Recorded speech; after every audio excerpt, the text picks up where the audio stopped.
right into it. As usual. This is the one where we talk about anime. Yay! Yay! I love it. How's it going, loyal listeners? We've got a special episode for you. There I go talking twice again. Wow, we're just gonna jump into it. We're not gonna be like, hey, I hope you guys had a great Christmas. Oh my goodness, you're right. I am so sorry. You wanted. I was so excited for this episode that I completely forgot. But yeah, I hope everyone had a good Christmas. I know I sure did. Steven, did you? Hell yeah, I got figures. There we go. I love it. You can't go wrong when you've got anime girls all over your room. I mean, you said it best. So I can't top that. But anyway, we've got a special guest today. He's a good friend of mine. He is a fellow voice actor, YouTuber. He does streams on Twitch, and just a whole bunch of other things. Twitch. And wow, I do more things than I thought. And he goes by the name Jurassic Rabbit, but I call him Mitch because he's a buddy. But Mitch, why don't you go? Strangers better call me Jurassic Rabbit on the street. Exactly. Otherwise, I won't even talk to them. Yeah, exactly. Like Mitch is just going too far. Like you can't do it. But don't you dare. Mitch, why don't you go ahead and say hello to everybody? Hi everyone. Yay. My name is Mitchell, and yeah, I'm a YouTuber, streamer, voice actor, writer, human being, anime lover. I like certain TV shows. I also dislike certain other TV shows. Movies are okay. And yeah, I don't know should I keep going? My favorite foods. As long as you don't take long walks on the beach, we're okay. No, yeah, I hate beaches. The sand, the salty water. Ugh. Yeah, because we had Zach on the show last week, and he goes long walks on the beach, and Steven's just like, why? So we love you, Zach, by the way. So I love Zach Aguilar. So that's awesome, man. That's awesome. So I guess we'll go ahead and just kind of dive right in. I know you are obviously Jurassic Rabbit on YouTube. I went on your channel and I noticed that you have over 10,000 subscribers, which is absolutely fantastic. Yes. So yeah, I was really excited about it. It was a really nice milestone for me to hit before the year's end. Exactly. It's like a Christmas present to yourself almost, but the fans are giving it to you. So, which is, that's absolutely incredible though. Like 10,000 subscribers. I know whenever you kind of started, you kind of started a couple years ago, but I know when you really started using the channel earlier this year, the numbers just kind of, I know you were putting out videos, and eventually one of those videos like really caught on, which was, I believe it was like your Mortal Kombat combatant guides. Yeah, so the combatant guides were something that I did actually in my last job at Gamefront. Back when Mortal Kombat 9 came out, I decided, there's all these videos out there on YouTube of fighting game pros, like doing combo videos that are, really impressive and they're really fun to watch, but they don't actually help me as someone who's trying to get good at fighting games learn how to do these combos. It's like, it's really just about the person putting up the video showing off their skills. Yeah. Which is great. We need those videos, but I kind of felt that, it would also be helpful for a actual character guide to explain to people what the moves are, what they should be used for, how to do some basic combos, how to string those basic combos into more advanced combos. And just that's kind of what the combatant guides ended up being. And they're a lot of work, which is why I haven't really done one in a while. But yeah, I think that people kind of took to them. I mean, yeah, that makes a lot of sense. It's like when I try to show people, I'm like, okay, this is how you play the fighting game. You do this, this, and this. And they're just kind of like looking at me like, what? Right. So, like, what does that mean? Pretty much. I mean, Steven is an avid fighting game guru, and every time I play him, I'm just like, dude, like, you got to let me button mash. Like, I'm not going to win if I don't button mash, man. So where's the character that says press this button 500 times to win? Exactly. His name is Raphael, and he's in Soul Calibur. That is true. I always thought, oh yeah, Raphael's autoplay guy, huh? You press the button 5 times and he just goes off on his own for like 5 minutes. Yeah. He just doesn't stop. He's just like, you know. That's what I tell people. I'm like, here you go. Play this character. Press forward, triangle. Have fun. Oh my! It's that move. That's the move you're talking about. That's stupid. Yeah, the little rapier or whatever. Oh my god. Yeah, I'm not gonna lie though. I did use that strategy, so I admit it. It's a good one for beginners. It is. But anyway, Mitch. Sorry. Back to the back to the Mortal Kombat guides. I know that I know I watched your Aaron Black one just because I personally haven't played Mortal Kombat 10 yet. It looked really, really awesome, but I just haven't gotten a chance to play it. And the Aaron Black one really kind of got me interested in the character. I know he's a newer character to the series, and I guess it just kind of kept going from there. I watched a couple other ones too, and I really liked it because it's kind of like you said, the whole you weren't trying to show off anything. You were just kind of saying, hey, I'm not like super, super pro at this. I'm not like a tournament champion, but, I enjoy playing this game a lot, and I'm going to help you guys play this game better. So yeah, exactly. That's the whole idea. I wish I was a tournament champion. Make those videos a lot easier to do. God, some of those combos like literally took like an hour just to get one combo recorded. Are you serious? Yeah, I mean, it's really hard to execute a lot of those combos. Especially, what was the hardest one? Cassie Cage. Oh my God, she is such a technically, like, you have to be so technically proficient at that game at timing the combos in order to get some of those combos down. But yeah, they're rough. But I'm doing another one. I'm kind of behind schedule. I wanted to get another one for Kung Jin out before the end of the year, so probably after I finish this podcast, I'm probably gonna get to it, the nose to the grindstone, and just get that done. Hey, nice. There we go. That's what I'm talking about. Getting it done. So. See, I fell off of Mortal Kombat at 9 because I'm very Street Fighter. That's what I grew up on, and that's pretty much, if I pick up a fighting game, I play like I'm playing Street Fighter. So when in 9, where they went so technical with all their moves, it was almost impossible for me to do like a lot of the combos that I used to do in Mortal Kombat. Oh yeah, completely. They revamped it. Yeah, it's like it's so technical that if you press too fast or not fast enough, then the character just stops. Yeah, and it's the most annoying thing ever. Well, we can't forget the infamous triple decapitation from Johnny Cage in Mortal Kombat 2. Oh my God, yes. I would honestly do that just for fun. So, but awesome, man. But okay, so I mean, other than like Mortal Kombat, combatant guides, why don't you give us a little insight on a couple other videos that you do, a couple Let's Plays and stuff like that. Sure. Well, I think the series that most people probably know me by is probably the Souls games that I do walkthroughs for. So Demon Souls, Dark Souls 2, and if you would consider a Souls game, Bloodborne. But yeah, that was again. I'm coming off of a job where I used to work for Gamefront.com, which was a fairly substantial video game website. They used to be known as Filefront. They used to be a site where people would go to download lots of mods, lots of demos, lots of video games, stuff like that. And I was part of their YouTube arm. And yeah, so it really took off actually once Dark Souls 1 came out.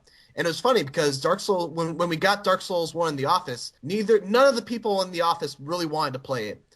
Because we all had this, we all heard the reputation of like, this game is like the hardest game that is ever released, and like it's gonna take like 100 hours to beat, and none of us really wanted to play it. And ultimately, I ended up just saying, all right, you know what, I'll take it. just because like my buddy James, who also worked for the channel, is not the greatest video game player in the world.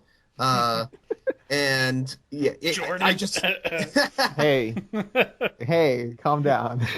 And I just knew that I was probably if we were going to do it, because we had to. It was one of the biggest games of the year. It had to be me to play it. Yeah. And I ended up, playing through it, and I was taken aback by how much depth that game has, and not only that, but how willing the community is to watch a video of someone new playing a Souls series game and help them out with tips and be supportive when they die, because dying is really a part of the Dark Souls experience. You learn by dying. That's the basic tenet of the design philosophy of Dark Souls. And so we ended up building a pretty nice community of Souls fans at Gamefront, and then once Gamefront shut down and I moved on to my own channel, a lot of those fans crossed over, and so I've done a lot of Soul series playthroughs on the YouTube channel.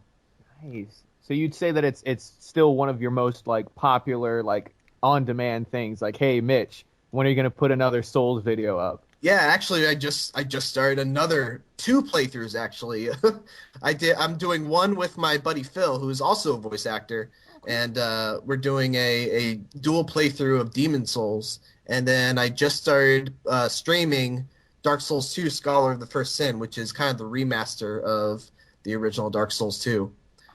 Got it. So yeah, lots of Souls. Lots of exciting stuff on the horizon. Yeah, and Dark Souls 3 is on the horizon. So yeah, cool stuff ahead for the YouTube channel. Nice, dude. That's awesome, bro. Thank you. I was gonna. You guys are so nice to me. I feel like a giant hug right now. Well, yes. I don't know how it happens. It's like we're so nice to everybody else, but we like make fun of each other so much. I mean, it's true.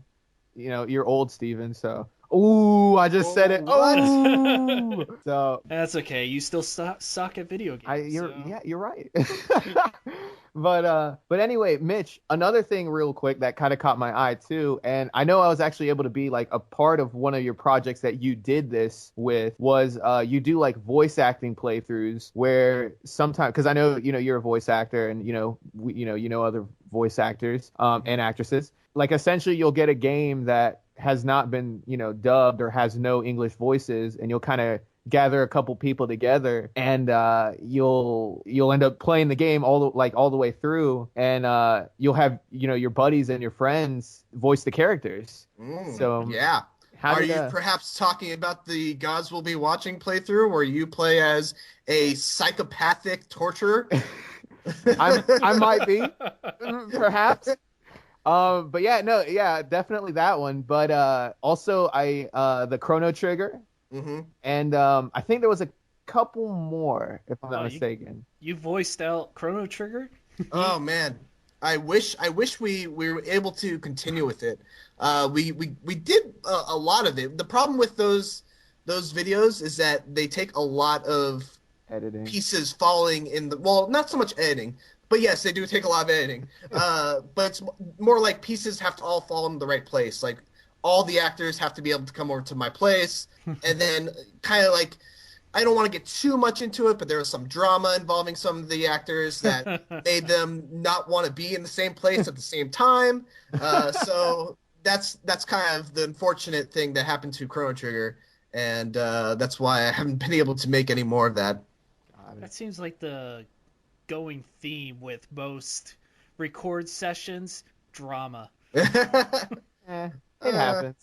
I was gonna say, but for anyone who regularly listens to this podcast, check out Gods Will Be Watching, the voice acted playthrough of Gods Will Be Watching. The very best episodes are the ones that involve Jordan playing the psychopathic torturer. Oh my god! Oh my goodness! Amazing. Oh man, Mitch, I'll have to link that into the description. Hashtag plug. Hashtag plug. Plug all day. Was that on my channel or was that Gamefront? I think that was on the Gamefront channel. Yeah, I mean, you don't have to watch it. It's Gamefront, but Gamefront's dead. But you can still watch it just for, hashtag plug. Yeah. I mean, absolutely watch it for Jordan. Yeah. So, but no, it's all good. It's all good. But I think that the whole Chrono Trigger playthrough though is a good segue into the anime world of video games. If if you guys are following. If. Will you stop? Like, just stop making fun of me. Like, I'll leave. I will leave, and you can do this podcast yourself. Oh no, drama! No, I'm kidding. But no, Mitch, are you by any chance like a RPG player, JRPG? I mean, obviously you did the Chrono Trigger playthrough, but anything else? You know, I used to be, and it's interesting. Over the last couple of I want to say year or so, I've been trying to confirm something, because RPGs growing up were always, JRPGs especially, were some of my favorite games of all time. Final Fantasy VI, Chrono Trigger, Super Mario RPG, Skies of Arcadia. Like, those were like some of the most formative games of my childhood. And recently, I have not gotten into any JRPGs. Really? I mean, if you consider the Soul series a JRPG, because they're technically an RPG made by a Japanese studio, but they're not really. When I think of JRPGs, I think of turn-based. I think of, expansive world and very epic story, that kind of thing. Yeah. But yeah, like I've played. The thing with them is they don't exist really anymore. No, they do. In a sense that we have access to them, that most of the JRPGs that are coming out are all on the handheld consoles. Mm-hmm. And if they get ported over to, the PS4, the Xbox, whatever, it's literally a straight-on port. So you're just playing the very limited console game on, a next-gen system that makes it very boring to a lot of players. Well, that covers a lot of them, but there's still there's the trio of Final Fantasy 13 games. I hated all three of them. Yay! All the Tales. Oh my god! The Tales of games, Tales of Symphonia. Could never get into any of the Tales of games. Ni no Kuni. I couldn't get into Ni no Kuni. We were almost on the same path there. You like the Tales of games? I love Tales. Yeah. And so does Jordan. He's trying to keep quiet so he can keep your friendship. No, it's not that. Stay in my good favor. You better watch your next words carefully, Jordan. I can't say what I want to say then, because I was gonna say I absolutely liked the 13 series. Oh, I'm sorry. It's all right. We can still be friends. I liked it. I just thought that I don't know. I thought the music was cool, and I thought that's your thing for everything. Well, are you guys ready? You guys brace yourself for what I'm about to say. Yes. Are you ready? Kingdom Hearts is not that good. Are we okay? Is everyone okay? I think I'm okay. I enjoy the games, but our listeners just disappeared. I know some people like Erica Harlicker is our friendship is very trying because she knows I do not like Kingdom Hearts. Do you not like the first game, or you just don't like it? In general, I think the games are extremely slow to start. I think the combat is probably the only thing I really like about them. The characters are I love the Disney characters. I love visiting Disney worlds, but the story is very convoluted. And yeah, it doesn't do anything for me. The story is confusing. I'm not gonna lie. It's a Final Fantasy story. What do you expect? It's like a Final Fantasy on steroid story, essentially. It's like what's happening Disney here. I like the games. Don't get me wrong. I like the games, but I'm always so confused with the story. I'm like, so is this what happened? And it's like, oh well, you have to play the handheld version to find out. And I'm like, no, I can't. I can't do it. I hate series that make you do that. Oh, play the handheld game to find out.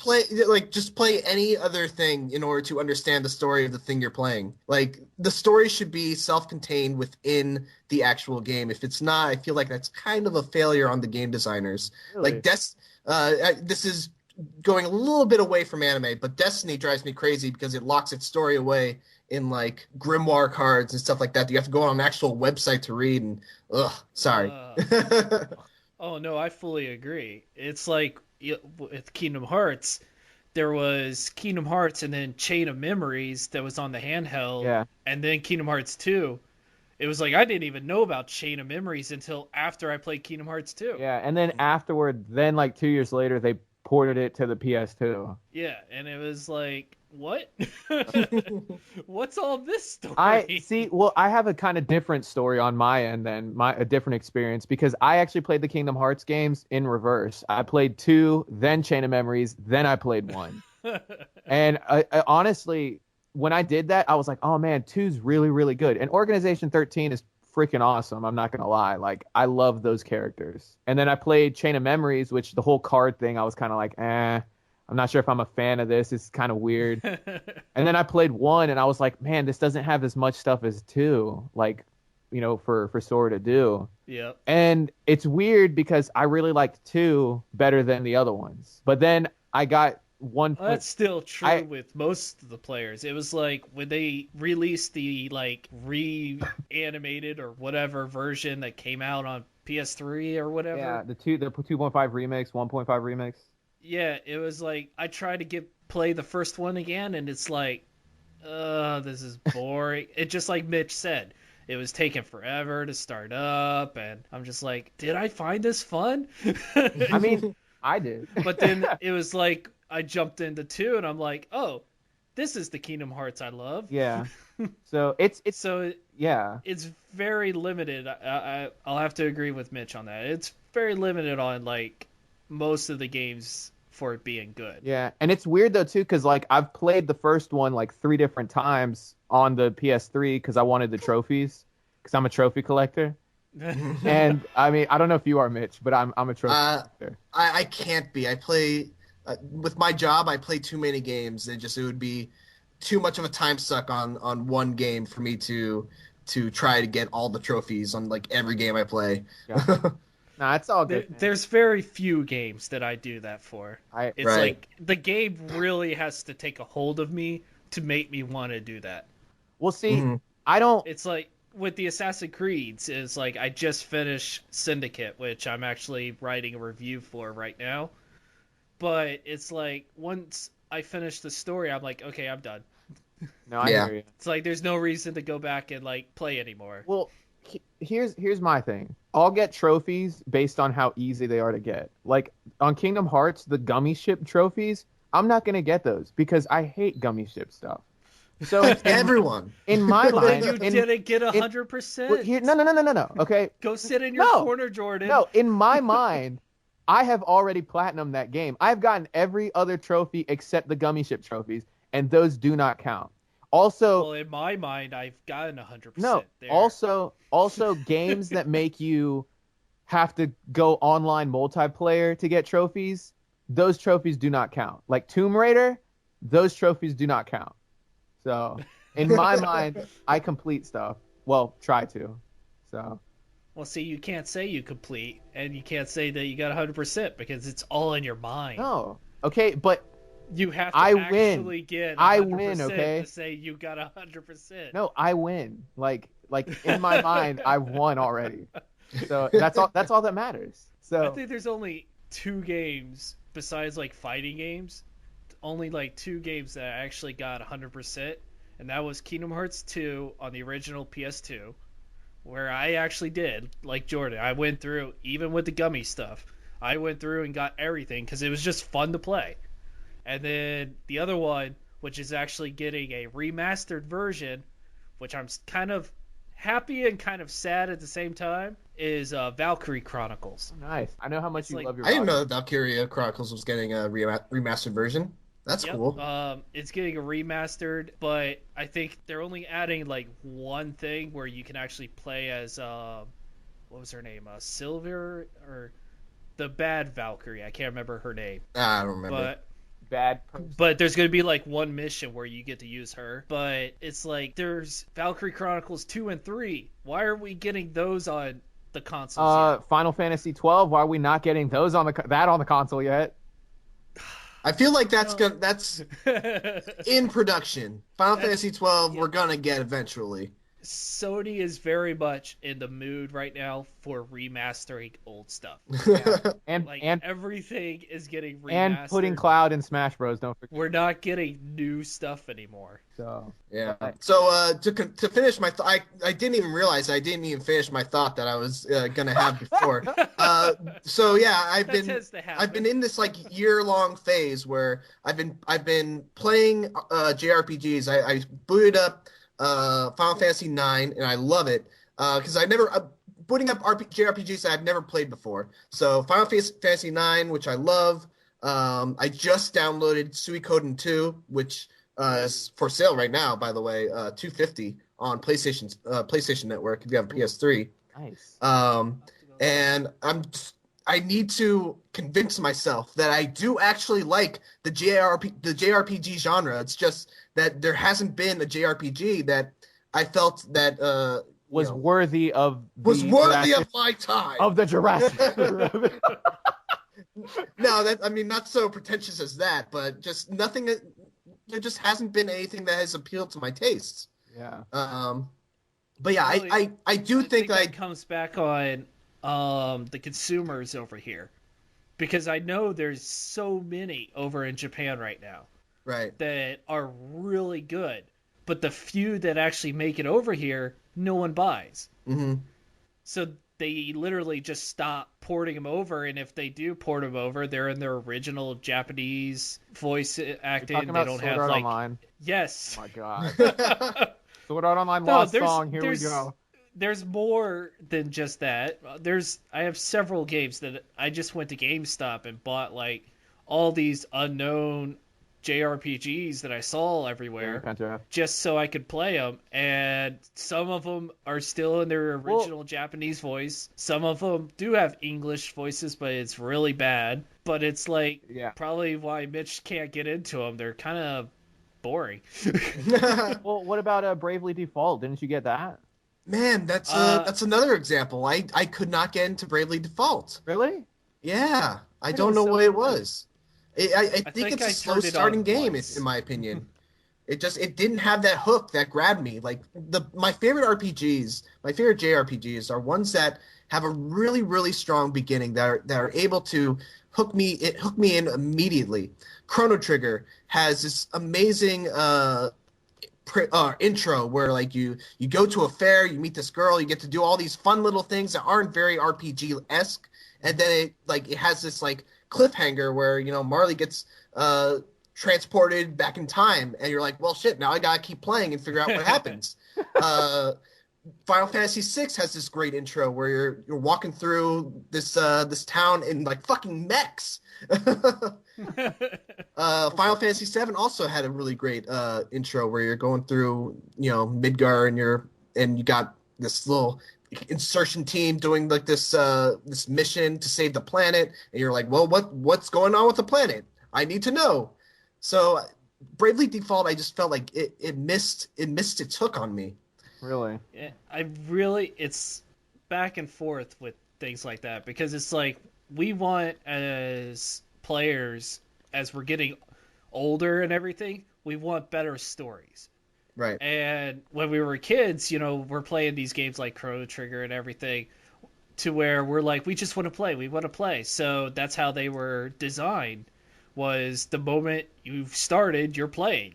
Mm-hmm. And with a lot of the games today, I'm going to mention it again because I dislike the game, is the new Metal Gear. Metal Gear 5? It is like literally you spend 40 minutes in the beginning of the game watching a cutscene. Movie Gear Solid. I was not a fan of the intro of Metal Gear Solid 5. I think it relies on franchise loyalty to get through that intro segment. Yep.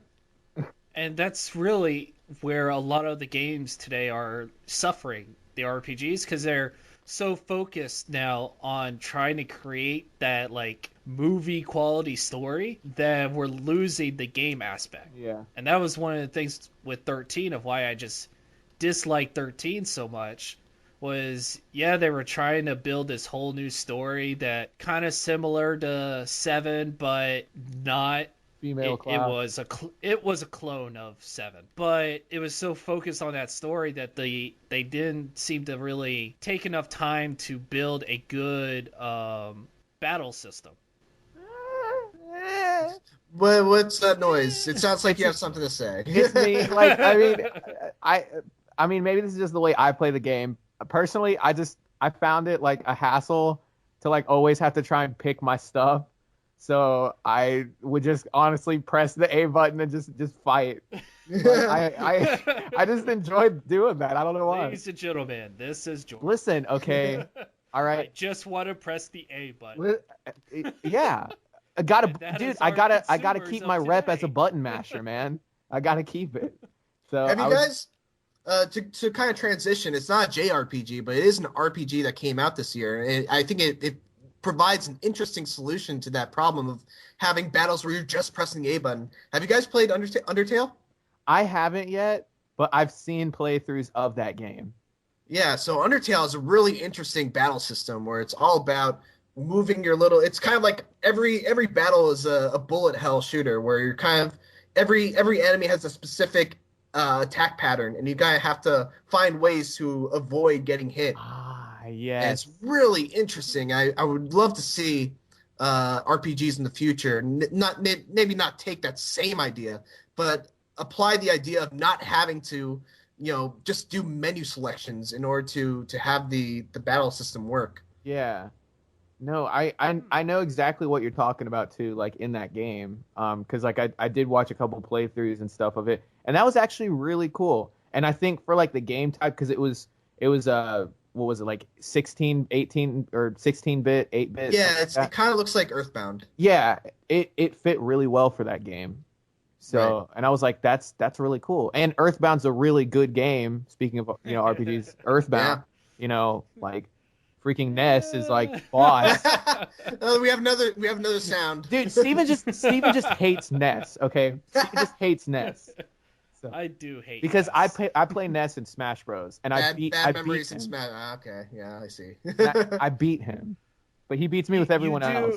I'll quote my little cousin. You do the easiest combo in all of Smash Brothers. Okay, and what is it? I win. It's that stupid one where no. You jump up and do like the three sparkle things in the air. Let me explain. Okay, what I do, Mitch, is I'll PK fire them, I'll grab them, I'll down throw them so he does the fire. They hop up in the air, then I jump up and I do my forward A, and then forward A again, and then if I can land a third forward A, I'll forward A again, and then I'll PK thunder my way back to the stage. I'm gonna be honest. That seems like a very good strategy. I'm just saying, like, you gotta do what you can to win. So yeah. And yet he still loses. I do lose something, but my win rate is better with Ness. So, but anyway, real quick too. I know we were talking about RPGs, JRPGs, and stuff. Mitch, have you ever played like any of the Persona games? Yeah. Persona 4 is really the only one I have substantial experience with. You know what though? I like Persona 4 a lot. It's kind of the JRPG that gives me hope that I do actually like new JRPGs. Yes. But the problem that I had with Persona 4, and this is not a slight against the game, it's just a slight against me. I watched the anime before I played the game. Yeah, that's not good. And that's not to say that the anime was terrible. The anime was a pretty solid adaptation for what they had to do. I mean, it is a challenging thing to have to take a 80+ hour RPG and turn it into a 26 episode anime. Yeah. But the problem was that it kind of spoiled the game's big plot beats. Yeah. And so when I went back to play the game, I kind of felt bored because I was like, oh, well, I know what's going to happen at the end of this arc. Hey, you and I are on the same boat, my friend. Like, yeah. I watched the anime before I played it, and I got, I think, to Kanji. I played it first. That's exactly where I got to, too. So, oh, really? Yeah, same exact spot. After Kanji, I stopped. You know what it is? You know what it was? Maybe it's a similar thing because we both did the Bang Zoom workshop, workouts and workshops. But the reason why I wanted to watch Persona 4 was because I saw a couple of scenes being dubbed of the Persona 4 anime. I'm like, oh my god, this looks hilarious. Yeah, I need to watch this. Exactly, and it was well dubbed too. Yeah, it was a good dub. Johnny Young Bosch as frickin' you and Adachi. He's playing the main protagonist and the antagonist. Yeah, exactly. I'm like, that's crazy. Plus, Adachi was pretty freaking cool. So his whole wimpy thing, and then at the end, he's like, I'm kind of psychotic. Yeah. Spoiler alert, by the way. But yeah, spoiler alert. But I mean, it's like 10 years old. So I think the statute of limitations has passed. Yeah. So I apologize, my listeners. But it's all good. It's all good. It's all good. It's all good. It's Persona. But Steven, why don't we talk about a couple of fighting games too? Like, I know you're an avid fighting game person, if that is such a thing. But I know, I mean, Mitch, I don't know if you've played any of like the anime, quote unquote anime based fighting games. Like, Steven, what's that one that you have? The Fighting Climax. Yeah. No, I haven't played that one. Okay. Marvel vs. Capcom wouldn't count. What else? What is the well, you got the J-Stars. J-Stars, the newest one. Oh man. So to start the conversation off, I think the best anime fighting game is tragically not available in North America, and it actually is the predecessor of J-Stars Victory Versus. It's Jump Superstars and Jump Ultimate Stars for the Nintendo DS and Nintendo 3DS. Are you guys familiar with those games? I have not heard of them, but Steven has. Oh my god, Jordan. Imagine every single anime action hero that you ever loved all in a Smash Brothers-esque fighting game with it's not exactly like Smash Brothers. It's similar enough where they feel along the same lines, but it has its very own unique identity. Like Smash. Really? I don't think so at all, because the big thing. I mean, it was funny playing on like Luffy's ship and like having Goku jumping around and stuff. Right. I mean, their similarities are that they're a party-based fighter, up to 4 players at a time. Very simple move sets, and it was like, what was the PlayStation had? It's a little similar to PlayStation Battle Royale. Yeah. That's it. But yeah, and they have this really unique and amazing assist system where you can basically build a deck of like literally 100 anime characters. And the cool thing is that the deck was in the form of like a manga page. So certain characters took up more space, and they typically were a little more powerful, had a different moveset, and you also had assist characters that would take up like 3 spaces, and you basically only have so many slots to fill your deck, and it allowed for a really cool experience where you could make a very unique fighting style of certain characters, certain assists, and certain bonuses that you can put in. And man, I wish that game was in America, because it would light the world on fire, I think. Nice. That is a game worthy of Jurassic Rabbit. It's a game worthy of Jurassic Rabbit. A Jurassic Rabbit. Let's kill the fattest calf. All right. But smear the blood on the wall. Oh my gosh. But okay. All right. No, I mean, I'm gonna have to check it out then, like, for sure. I mean, it sounds awesome. So, I mean, I'm assuming Steven, is in agreement of yes, it is a good game. Well, I love that game, but if I had to go for like anime type game, that best fighting would probably be the Blaze Blue series. I would agree. I mean, Blaze Blue is fantastic. I don't know if I would consider it an anime game because the anime came after. But yeah, I mean, it's done in the anime style. Right, okay, if you're really what I'm looking at. Yeah, if you're saying anime style, then yeah, for sure, Blaze Blue, and also Guilty Gear as well. Oh yes, Guilty Gear. All those Arc Blue or Arc System Works fighting games are fantastic. Shout out to Sam Riegel, Kai Kisuke. Shout out to Tony Oliver, Bang Shishigami. Oh, we have another shout out. Nice. Shout out to Christina V for what's her Noelle. Shout out to all the voice actors. Shout out to let's just end it right here. Shout out to everyone who has ever voiced a character in any of the Arc System Works games. Pretty much. I mean, this like yeah. But well, I mean, Mitch, have you ever played have you ever I mean, I'm sure you've heard of the show Fate Stay Night, right? Mm-hmm. Fate. Well, Steven has a game for his PS2 that's imported. That's a fighting game for Fate Stay Night, and it's actually, I really like it. Like, yeah, a lot of those Type Moon games have really cool fighting games. Melty Blood for Tsukihime is, I think, one of the Melty Blood Actress Again is probably it's like one of the most beloved anime fighting games out there. It's the most balanced out of almost every fighting game I've ever played, because all the characters are level wise and like combo wise are the same. Of nobody's combos are greater than somebody else's combo. Mm-hmm. Yeah, I haven't gotten to play Melty Blood, unfortunately, but it seems like a really cool game. But yeah, Fate Unlimited Codes is what Jordan was talking about, and that one, good, very good, lots of fun, and I really wish it gets ported to America, the next gen consoles, because it looked like a PS3 game, but it was a PS2. Yeah, it was pretty good. One of the anime games that I think it's one that actually has made its way over here, but I really do like the Naruto Ultimate Ninja Storm games and the Ultimate Ninja games. Actually, Ultimate Ninja 3 was one of the very first games that I imported, because I remember seeing YouTube videos of it, and I was hugely into Naruto at the time, and I remember I got it wasn't a modded PS2, but it had one of these slide cards that you can use, and it allows you to pull out the disc without hitting the eject button, and you put in this weird import disc that allowed you to play import games without modding your PS2.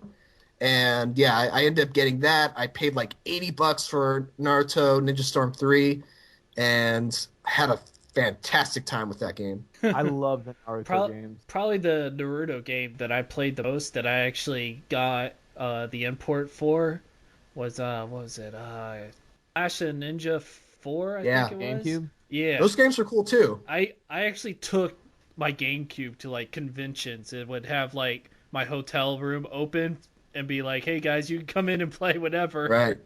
Because I'd have my whole hotel room just filled with people because we're all playing the Naruto game. Goodness. But yeah, that was my big one, because I was playing as Awakened Hinata and just destroying, slaughter.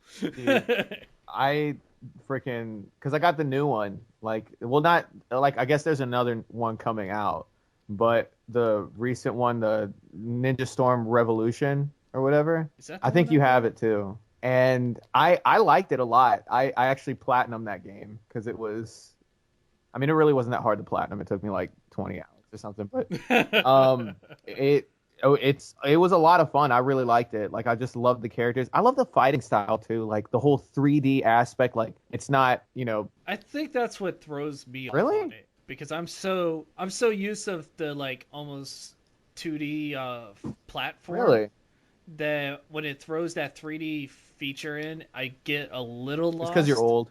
Only because of the directions. Because like the camera will like spin around it all of a sudden, and now instead of going forward, I'm going backwards. Unless there's a character like Raphael who you can just press triangle 50 times and exactly, and we're going back. We're going back.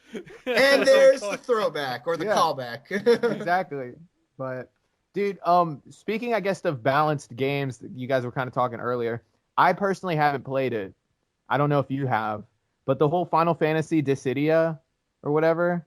I've never played unfortunately never played the Dissidia games. Yeah, I heard apparently from someone that those games were actually like really, really hard. So I don't know. I don't have much info on that one, other than the fact of what that person told me. So I don't know. That's another a handheld, so I never got. Yeah, to play same here. So I mean, that's just gonna remain a mystery, I guess. We'll never know if that game. Good we'll job, never know Jordan. If Let's just bring up something none of us. well, know that's why about. I brought it up. I wanted to see, but I guess we'll never know if that game is worthy of Mitchell. That is something that will be left as a mystery. Fortunately, the lamb gets to live another day. Yes, exactly. We don't have to sacrifice it. The fattest calf. So yeah. But we were speaking of Chrono Trigger earlier. Did you ever play like the game after Chrono Cross? No, I did not play Chrono Cross. You didn't play Chrono Cross? I did not. I was an N64 kid growing up, so a lot of the Final Fantasy, the PlayStation 1 Final Fantasy games, I actually didn't end up playing until they wound up on the PlayStation Network. Final Fantasy 7 was a unique case in that came out on PC pretty early on, and I picked it up for PC and just played through it there. But yeah, a lot of the PlayStation 1 classics I never ended up playing because I was an N64 kid. Well, I don't blame you. I was an N64 kid myself. So yeah, Star Fox 64 all the way. I mean, I'm an N64 kid, but I also had a PlayStation. Listen, okay. I was not that rich. Exactly. Hey, that's what the pawn shop was for. That is true. I have like growing up, my mom took us to the pawn shop and we got like 3 Sega Genesis and a whole bunch of games for like $20. Are you kidding me? No, that's what when we were a kid we used to ride our bikes up to the pawn shop. That's where I got all my N64 games. That's where I got my N64. You know, because we weren't rich. We didn't have the money to buy these, $200 consoles and crap. $200 consoles. It sounds beautiful. Right? Those were the days. Those were the days. But dude, that's pretty cool though, Steven. Like, I mean, I know for us, we had a couple games on the N64, like, Star Fox, Super Mario, like different things like that. And I still remember my dad had gotten Turok 2, Seeds of Evil, and we were too young to play that at the time. And dude, I'm not gonna lie, like that game scared the crap out of me as a kid. Oh man, the Turok games were terrifying. Yeah, and like I look at it now and I just bust out laughing because like it's all polygon, like squarey and all that stuff. And like I look at it now and I'm laughing, but like back then as a kid, it just seems so real.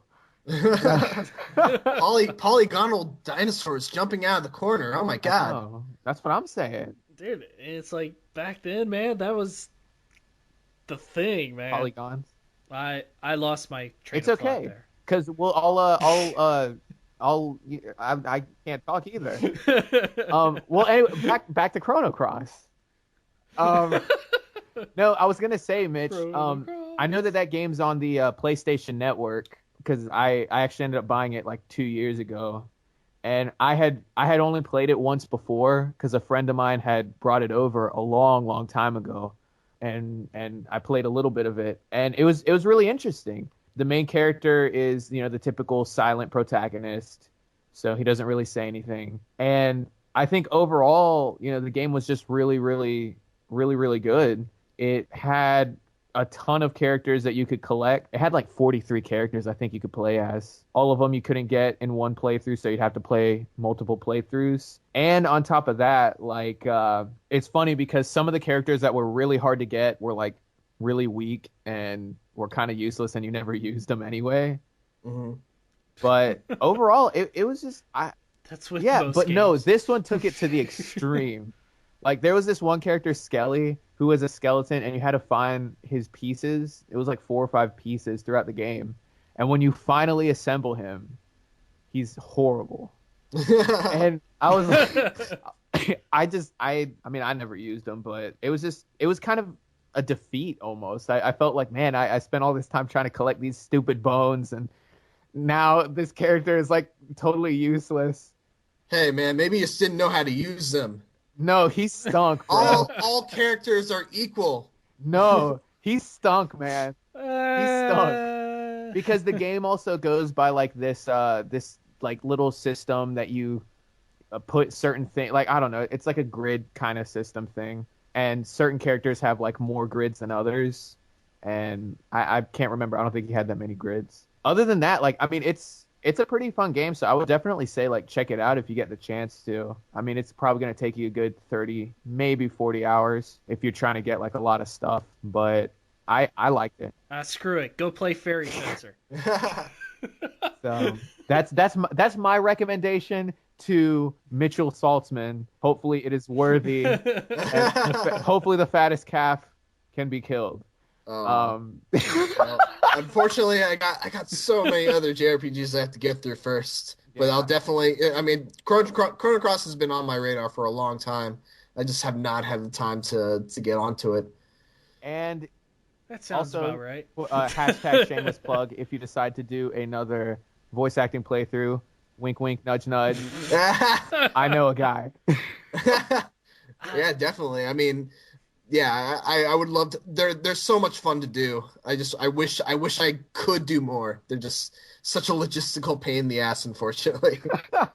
It's all good, man. It's all good. So, I mean, Steven, do you have anything to add? Fairy Fencer F is a lot of fun. Is that? I have a bunch of friends who are in that. Yeah, really? I think Erica Mendez is in it, and I think Natalie Hoover plays like the main character. I think. Oh, well, I just started yesterday. I'm putting the main character on like my top 5 favorite main characters right now, and I'm only like an hour into it. The dude is hilarious. Okay, well, Natalie Hoover is not the dude. Is KG Tang the dude? I think. Probably, yeah. Is he maybe? Oh, I can't remember. But yeah, where the dude pulls out the big sword or whatever that no one it's KG Tang or whatever, and he's just like, all right, so I get my wish, and she's like, no, you have to go collect all of the furries or whatever, and he's like, well, screw that, I'm gonna go trade this for some food. And he literally just goes and trades the sword for nice. I'm like, finally a character I can relate to. Oh my goodness. Screw the adventure, just give me what I want. Oh my goodness. Yeah, I mean, so Tiara is Natalie Hoover, and Aaron is Erica Mendez. Both friends of mine. Got it. And super freaking talented. I'm sorry, I don't know if I'm allowed to curse, but God, they're so freaking talented. It makes me mad. Why are you so talented? No, but that's good though, dude. Like I know, yeah, I just looked it up. Like KG Tang is the main character, and hence probably why he's so funny. So, just saying. Shout out to KG. But dude, nice. I'll have to check out that game myself because I haven't gotten a chance to play it. I saw it at the store and I was debating, but I just wasn't sure. But if you like it, I may. He just had one line that just like sold me on the character, where he's like, okay, I'll agree to go and do this for you. However, I have one condition.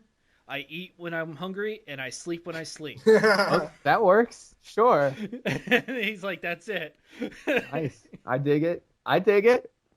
So, but, I mean, I don't know how we're doing on time, Steven, if we're cutting it. Oh, I didn't even look coming at time. Close to the... we're probably close to the hour mark. Hour mark? Here. Nice. It doesn't even feel like it's been an hour. Like, I've just been having so much fun. I tell you what. I actually pulled something up in preparation of this podcast. Like, if you guys were going to ask me about like my anime love, I was actually a vice president of an anime club at Cal Poly Pomona. And one of the things I thought might be fun, I have saved on my computer an anime weapons trivia quiz that I was going to put to the two of you. Yes. Sound good? Sounds great. These questions are in the form of what am I? So basically, I'm going to give a progressive series of clues, and you're going to have to tell me what weapon I'm talking about. Ooh. It sounds good to me. All right. I'm ready to bomb this. Are you ready? Yes. All right. Question number 1. I am from a famous classic. Oh, I should say, you have one guess. If you miss the guess, then you cannot guess. All right? Okay. Okay, right. I am from a famous classic anime series. The series I am from was shown on Toonami. I am a sword, but not a reverse blade sword. I can extend almost infinitely. Anyone? I'm trying to think. That's the last clue before the end. That is the last clue? Yeah. So not a reverse blade sword, but a sword that can extend for however long it wants to? From a series that was on Toonami. I'm actually seeing the picture. God, I never watched like Toonami like much as a kid. Can I just? Right. I'm just okay. Wait, no. Throw out a guess. Okay, Tenchi Muyo. No. Dang it. Good guess though. There probably are swords that can extend infinitely. Come on, Steve. Anyone? Oh man. Steve. I'm trying. It's like I'm seeing it in my head. I just can't think of it. All right. It is Kuwabara's spirit sword from Yu Yu Hakusho. Oh, I should have guessed Yu Yu Hakusho. All right. Next one. Actually, that's not what I was thinking. Next one. This is gonna be this is a good one. All right. I am a rather unique weapon. I do not need to be fired, swung, thrusted, or thrown. But rest assured, I am 100% lethal. There are rules governing my use. I am used by a Shinigami. Is it Elfin Lead? Nope. Dang it. What? Her head. What? I don't know. Like it's used by a Shinigami. Let's go with Diclonius. I'm sorry. All right, Steven. Oh, man. Last guess. Just a recap. Rather unique weapon that cannot be fired, swung, thrusted, or thrown, but is 100% lethal, and there are rules governing its use, and is used by a Shinigami. It's the Death Note. The Death Note, correct. Oh my gosh. Well done. I'm stupid. The pen is mightier than the sword. Yes. Elfin Lead. I'm sorry. Oh man. All right. Actually, I got one more. How much we? I got one more. This one's gonna be fun. All right. I am a sword. I am the most powerful weapon in the world. My legend begins back in the 12th century. I was found lodged in a stone. I have a non-sword form that is really annoying. Excalibur from Son of a Gun. It's that shit. Oh, shoot. Excalibur. Yes. Excalibur. Yes, it's Excalibur from Soul Eater. Soul Eater, yes. There we go. I knew it was Soul. Like I was just drawing a blank. I had a brain fart at the time. Excalibur. So, I got one right. I can't believe it. You guys both got one right. Good job. Yay! Awesome. Thank you. I just want to give a quick shout out, to all my fans who knew I could get one right. Just thank you. Thank you. Oh man. Well, on that, we are pushing the hour here. Just want to thank you, Mitch, for joining us today and talking some video games. Yes, sir. Well, thank you for having me. No problem, dude. It was our pleasure. So we hope this podcast was worthy. Yes. Where's that calf that I passed upon earlier? I need more blood smeared on my wall. Oh man, I love it, dude. On that wonderful note, we'll see you guys next week. Alrighty, guys, take it easy. All right.